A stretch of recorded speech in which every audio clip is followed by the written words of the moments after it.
দর্শক, রাজধানী আগারগাঁওয়ে সড়ক অবরোধ করে বিক্ষোভ করছেন ব্যাটারি চালিত রিকশা চালকেরা। সেখানে আছেন আমাদের সহকর্মী ওয়ালিউল সাকিব। আমরা বিস্তারিত জানতে সরাসরি যুক্ত হচ্ছে তার সঙ্গে। সাকিব, ব্যাটারি চালিত রিকশারা সকাল থেকে সেখানে বিক্ষোভ করছেন, কিন্তু ডিএমপি কমিশনার শেখ মোহাম্মদ সাজ্জাদ আলীর সঙ্গে কিন্তু রিকশা ভ্যান ইজিবাইক শ্রমিক ইউনিয়ন নেতারা বৈঠকে বসবেন।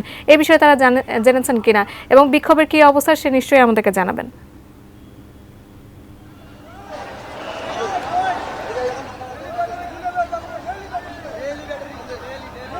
সাকিব, আমাকে শুনতে পাচ্ছেন কিনা? দর্শক, আপনারা জানেন যে ইতোমধ্যেই আগারগাঁওয়ে ব্যাটারি চালিত রিকশা চালকেরা সেখানে বিক্ষোভ করছেন এবং সেখানে আমাদের সহকর্মী ওয়ালিউল সাকিব আছেন। আমরা তার সঙ্গে যোগাযোগের চেষ্টা করছি। সাকিব, আমাকে শুনতে পাচ্ছেন কিনা?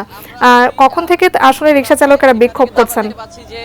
অটো রিকশা চালক যারা রয়েছেন তারা কিন্তু এই চৌরাস্তাটি আসলে অবরোধ করে তারা বিক্ষোভ করছেন এবং তাদের দাবি কিন্তু হচ্ছে যে অটোরিকশা চলাচল যে নিষিদ্ধ করা হয়েছে হাইকোর্ট থেকে সেটি কিন্তু তারা মানছে না। তারা বলছেন যে নিষিদ্ধ করা চলবে না এবং যে আমরা বিগত বেশ কয়েকদিন ধরে যেমন বিভিন্ন এলাকাতেই কিন্তু অটোরিকশা চালকরা জড়ো হয়ে তাদের মতো করে কিন্তু অবরোধ করছেন, বিক্ষোভ এবং তাদের দাবি দাওয়াগুলো তুলে ধরছেন।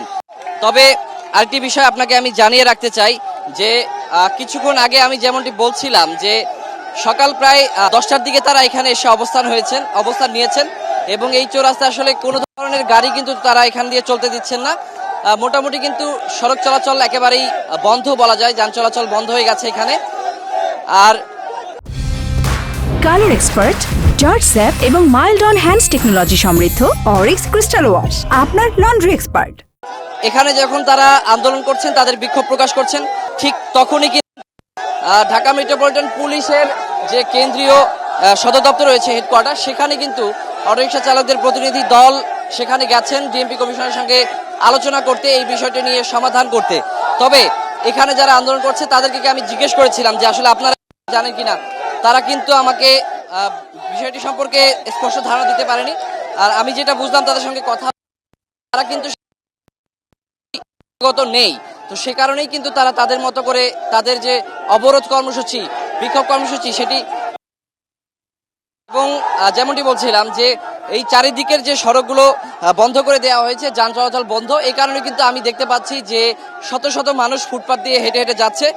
তারা কিন্তু আসলে গাড়ি থেকে নেমে যেতে বাধ্য হচ্ছে, এখান থেকে গাড়ি হচ্ছে, সবাই কিন্তু আসলে অনেক দুর্ভোগের মধ্যে পড়ছেন। যদি চালকদের কথা যে তারা কিন্তু বলছেন যে তাদের একটাই দাবি, অটোরিকশা কিন্তু বন্ধ করা যাবে না। পাশাপাশি কিন্তু তারা বলছেন যে অটোরিকশার রোড পারমিট দিতে হবে, লাইসেন্সের ব্যবস্থা করতে হবে, চালকদের নিবন্ধনের ব্যবস্থা করতে হবে। এই ধরনের বেশ কিছু দাবি কিন্তু এখান থেকেও তারা তুলছেন। তারা বলছেন যে হাইকোর্টের যে নির্দেশ রয়েছে অটোরিকশা চলাচল নিষিদ্ধ করার, সেটি কিন্তু তুলে নিতে হবে। তারা বলছেন যে অটোরিকশা চলতে অনুমতি দিতে হবে। তো এখন পর্যন্ত কিন্তু এই ছিল আমার কাছে এই আগারগাঁয়ে যে রাস্তা অবরোধ করে অটোরিকশা চালকরা বিক্ষোভ করছেন তার সার্বিক পরিস্থিতি। সাকিব, ধন্যবাদ আপনাকে। রাজধানী আগারগাঁওয়ে